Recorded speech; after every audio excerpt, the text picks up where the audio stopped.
حضرت سیدنا داتا گنج بخش رحمۃ اللہ علیہ باطنی طہارت کا طریقہ اور ظاہری طہارت کے ساتھ باطنی طہارت کا یہ طریقہ بیان فرماتے ہیں۔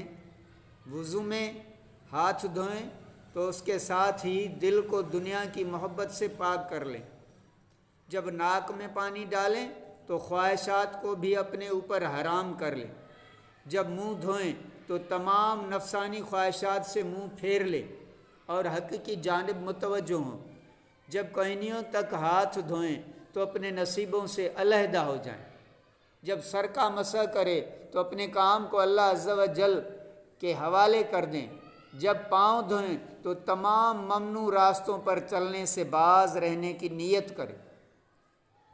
داتا گنج بخش علی بن عثمان حجویری رحمۃ اللہ علیہ بیان فرماتے ہیں کہ نفس کی عادت ہے کہ وہ اپنے ساتھیوں سے راحت پاتا ہے، اور جس قسم کے لوگوں کی صحبت اختیار کی جائے وہ انہی کی خصلت و عادت اختیار کر لیتا ہے۔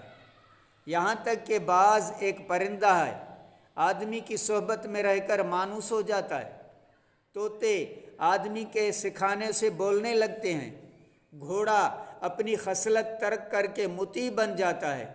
یہ مثالیں بتاتی ہیں کہ صحبت کا کتنا اثر و غلبہ ہوتا ہے، اور یہ کس طرح عادتوں کو بدل دیتی ہے۔ یہی حال تمام صحبتوں کا ہے۔ جیسے دوست ہوں گے، جیسے دوست کام کریں گے، ایسے ہی وہ صحبت کے اثر سے بندہ کام کرتا ہے۔